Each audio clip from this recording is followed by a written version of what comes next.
Trust. So it is simultaneously probably the most important aspect to a relationship and the most difficult to establish within yourself in particular, and then you have to establish it together. So let's talk about trust. My husband asked me today, how is it that I learned or was able to trust him early on in our relationship? And I'm just going to go over a few things here. We're not going to go in depth, but these are some things to look into, uh, guys and ladies. So first of all, your attachment style. A number of you have probably heard of this, but look into that. I'm not going to go into depth, but that is one thing. And next is, in our particular relationship, in our particular scenario, I think our attachment styles match up really well, and we'll cover that more in depth some other time. So from there, the big thing is, when I met John, he had a martial arts school and he was teaching, had his own business, and so there's an innate assumption of trust, because someone who has to be upstanding in the community in order to have a business was teaching adults and kids classes, so there's some assumed trust there.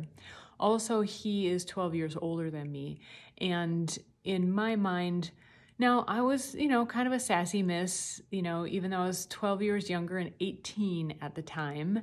What 18-year-old isn't a little sassy and kind of thinks that they're the SHIT, right? But he was so much older than me.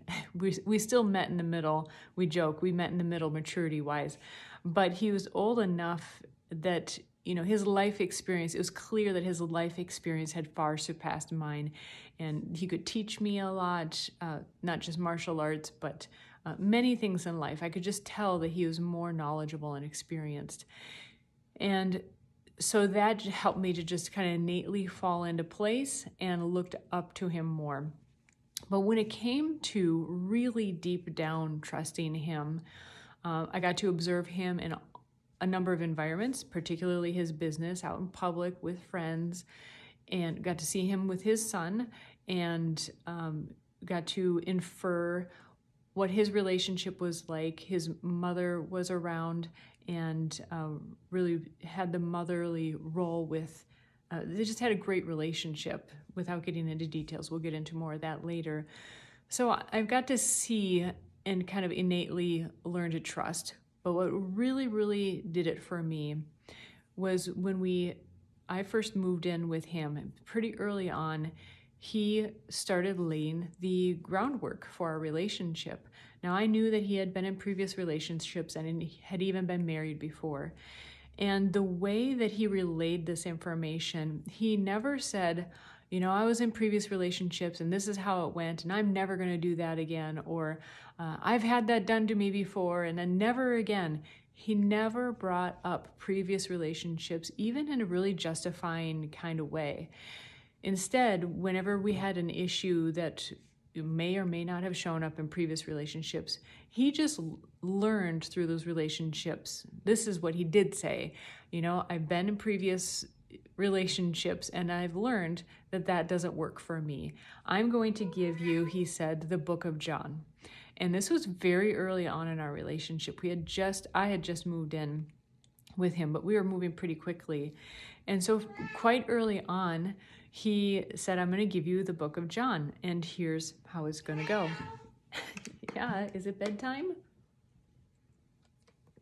Got all the kitties here. Excuse me. Making all their cute noises. So what he would say to me, for example, would be, I can't even remember an example. Maybe I was trying to do something in the house. Okay, one example was, we went to my parents' house and there was an event it might have even been my graduation, or something like that. And the women were getting down on the men. And I joined in. It was just something that was brought up around and it was normal. And when we got home, he pointed out what had happened politely, just bringing it up.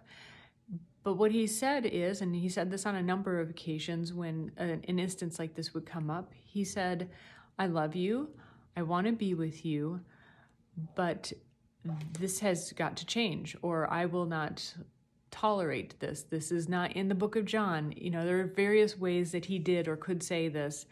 But like I was referring to before, it was never, I've had this done to me, and, he didn't bring up past relationships and kind of just put it on me.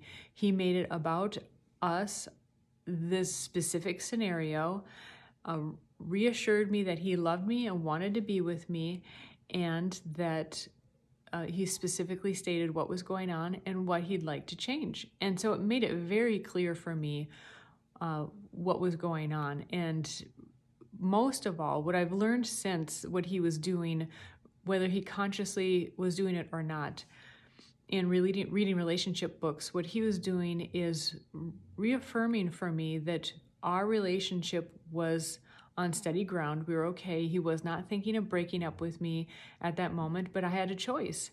He had a choice and knew what he liked and wanted and was requesting, and I also had the choice to make the change or not. But that's for him, not how the relationship would continue. He was very reasonable also. All of his requests were quite reasonable requests, even though the women tend to get down on the men, I don't want that for us. I don't like how that feels, and I don't think it's healthy in the relationship. So that's just one example of how they would be very reasonable requests. Another one is, so I was just right out of high school, and shortly after graduation moved in with him. And I still had high school friends, and I had guy friends and girlfriends in high school, and I had a couple of guy friends over, and I might have been even with a girl, but that's something that I would do at my parents', right? I kind of extended my habits with growing up in my parents' home to this new place that I was living.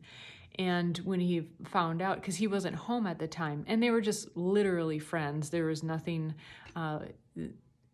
more than that with them, he said, this is my place.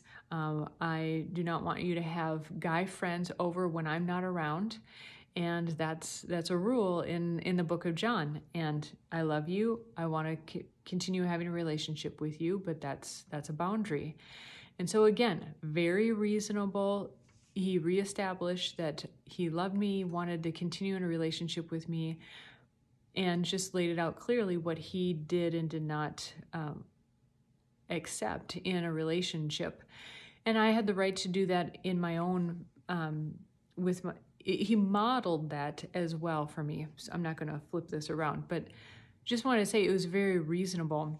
So since then, I've read in relationship books what he was doing, whether, I don't know if it was conscious or not. We'll have to ask him in the John and Tara podcast if that was something that he had read about or just intuited from previous relationships. But what I realized that he was doing is, for women in particular, they need to know that the relationship is not under threat, unless it is. I mean, if it is, it is. But if it isn't, reaffirming for her that you love her, that you want to continue a relationship, but you're requesting or stating something needs to change. Then what it did for me is, and this is in particular looking back, once trust is something that needs to be built and stabilized. Once it's in the very beginning stages, it's already unstable. So what he was doing by saying, I love you and I want to be in a relationship with you, he was building trust and helping to stabilize what was already built. And then that would increase over time. He was showing his consistency. He was being that stable, strong man emotionally that I wanted and needed, that I can see in hindsight. And so over time, that could get stronger and stronger. What I've learned is women in particular, naturally, if there's a seeming threat to the relationship, it makes them feel uneasy. And so if they feel uneasy and emotional, then they can't get into more of the rational brain and think, oh, well, that's a pretty reasonable request, or how might I work around this, or do something different next time, or have a continue a rational conversation with him, or just not react emotionally right away. And that it was brilliant. It was really brilliant, and I see it in hindsight, and it's something I'm very, very grateful for. And I think is something that's a great tip to pass along from my hubby. And for ladies as well, it could be something to be aware of, that if you know that you've had trust issues in the past, to recognize that. And even if your guy isn't doing that for you by reaffirming his love, or that the relationship isn't necessarily at risk, you might even request that, in a calm way, that's not too grasping for things. But that, I think, was extremely, extremely helpful, not only at that time, but to build that trust for our relationship then and up until now. So I'm sure I could say so much more on that, but I think that was explained enough. But if you do have questions, please put them in the comments, and we can also address them on the John and Tara podcast. We can hear from John more specifically. But from a woman's point of view, that was extremely helpful, and definitely has helped then and in the long run. And if you do know that you have had trust issues, definitely look into the attachment theory, the attachment styles. That can be tremendously helpful, because when someone has an imbalance in those attachment styles, a person can be giving the cue of, I love you, I want to continue a relationship with you. They can be stable, but unhealthy attachment styles depends on which one, perceive instability when there is not instability. And I've experienced that with other people, and that makes a relationship very difficult to stabilize and maintain. Even if one person is more stable, that certainly helps, but it can always feel like the relationship is on the rocks. So just wanted to pass that along. Trust is so huge, and so wanted to make sure that story was out there and can help you. So let us know how it's going for you. Take care, everybody. Bye-bye.